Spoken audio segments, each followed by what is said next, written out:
It's going to be a long season. It's going to be a hard season. It's going to be a relegation battle.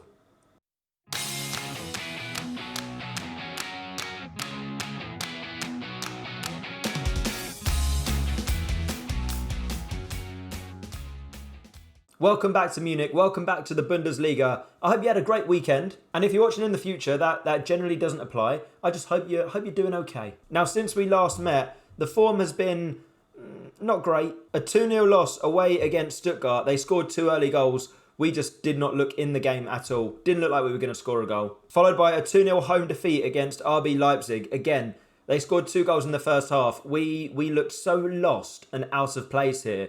It was like watching, under 12s against professionals. So to summarise, not good.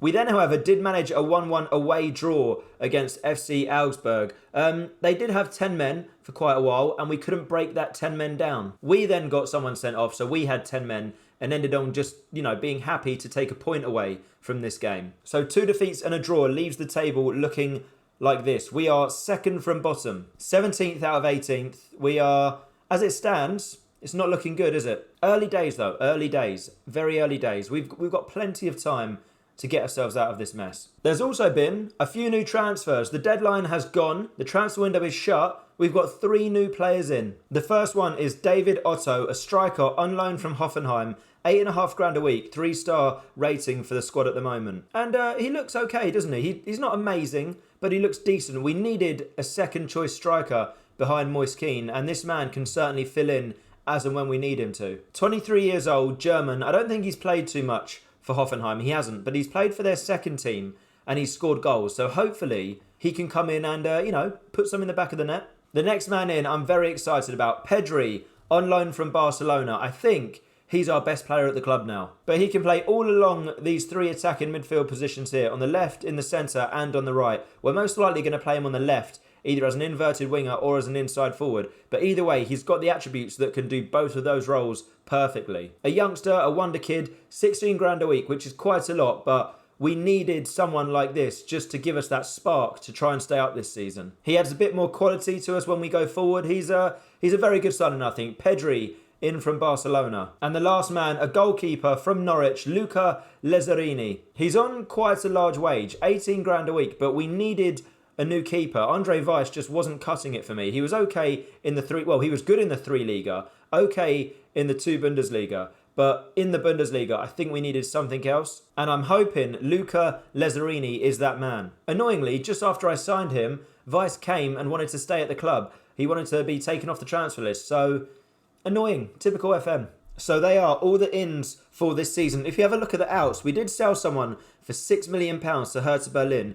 Milaim Berisha, a 16-year-old centre-back. He had 4.5-star, 5-star potential, but I thought the position we're in at the moment, we've got so many youngsters and we produce so many. If we sell one, it's not going to make too much of a difference right now. He could become really good and we could regret it, but at the moment, that £6 million helps the club a lot more than keeping a 16-year-old around that isn't going to play for a few years. And that brings us to the first match of the episode, 1860 Munich against FC St Pauli in the DFB-Pokal. The team, Lazzarini makes his debut in goal, a back four of Gubel, Schurz, Bakusu and Henry, a midfield 3 of Eteki, Sousa and Bekiroglu, Isidore on the right, Pedri starts on the left and Moise Kean up front. Looking at our bench now as well, I'm much happier with the squad depth. We've got people that can slot into the team as and when we need them, people that I believe can come on and make a difference rather than just make up the numbers. All right, boys, go out there, give the fans a performance to cheer for. I've got a feeling the fans aren't going to be cheering too much this season. So it would be nice to, get them a win at home.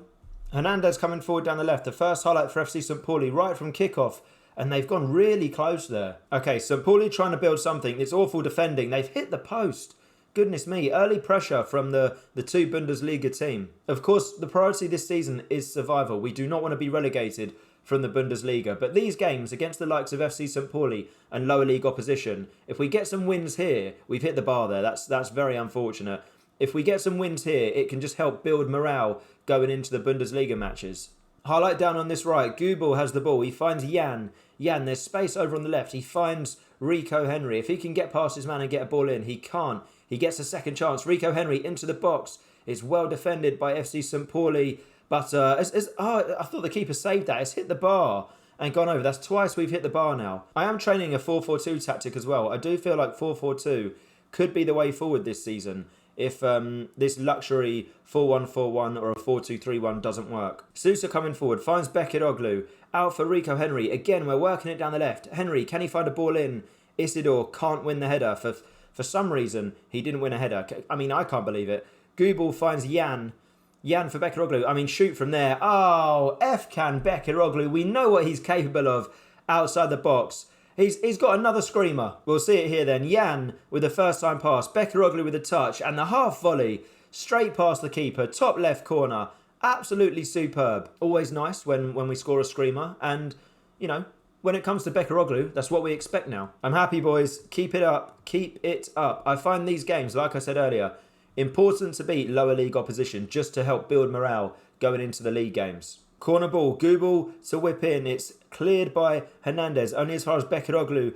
Gubel has another chance. Can he find someone? He finds Moise Keane at the near post. He gets his second of the season. We're 2-0 up at home against FC St Pauli, and the DFB-Pokal run looks like it's going to continue. Gubel on this near side, whipped the ball in, and Moise Keane completely unmarked, a free header, 2-0 just after the break. Speaking of the 4-4-2 earlier, we are going to trial it at 2-0 up with half an hour to go. I do feel like we're in a comfortable enough position to give this a go and see what happens. Etiki and Isidore are being replaced by Conciacao and Pereira, the two boys from Benfica coming on as well. Gubel with the corner, whipped in, shares at the near post. It's 3-0. We are in absolute cruise control here. It feels like the good old days where we used to go into games knowing we can outscore opponents, knowing we're likely going to win. It's going to be a strange feeling not having that this season, I don't think. The keeping there is absolutely awful. But yes, the 4-4-2 formation, I do feel. We've scored again. Per shares at the near post again from a Gubel corner. 4-0. And as I was saying, I think this 4-4-2 formation is a good second choice, possibly first choice as we move forward further into the season. Gubel has a hat-trick of assists today. Superb. 3 assists. Good for him. Good for him. FC St Pauli coming forward. Can they create something? Of course, this 4-4-2 formation, as you can see here as well, it does keep us quite solid with 2 banks of 4. Makes us a little bit harder to break down, you'd think. As St Pauli's ball in, headed away from Schurz. Can we complete the clearance? They go back to Zidis. And the shot, they've scored. Here's me sitting here going, yeah, 2 banks of 4, going to be harder to break us down. If they bang a ball from outside the box and it goes into the bottom corner, then what can you do? No one marking him. The shot is released. It's a daisy cutter. The keeper can't get there. Annoyingly, 4-1. Okay, a highlight from the keeper. Schurz has spread it out for Gubel, of course, on for 4 assists here. It's dealt with by St Pauli, but only as far as Bekiroglu. I mean, shoot, why not? Oh, my goodness me. This man, honestly, can do no wrong. Whenever he's got the ball outside the box, we just got to expect him to score. We just have to expect him to score. He picks up the ball, and does he beat... Well, he wanders past his man, and the shot, it's past the keeper before he sees it. It's not bounced before it's gone in, so that's quite a good goal. FC St Pauli had a goal disallowed for offside. It was miles off, but as the time winds down, we have to think now, do we move forward with 4-4-2 or do we stick with the 4-1-4-1? But a 5-1 win, absolute domination. Bekiroglu and Per Schurz with 2 goals each. Moise Keane gets himself on the score sheet as well. 34 shots, 14 on target. A well-deserved victory. Okay, we've got Hoffenheim tomorrow in the league. They currently sit second. But let's have a look who we are going to get in the DFB-Pokal third round. 16 teams to go. I mean, what do we do? Do we want a big team? I think at this stage we just want an easier draw so we can continue to get through. We shall see who we get though as the teams are coming out of the hat. We get... Oh, it's this team that I can't pronounce their name. I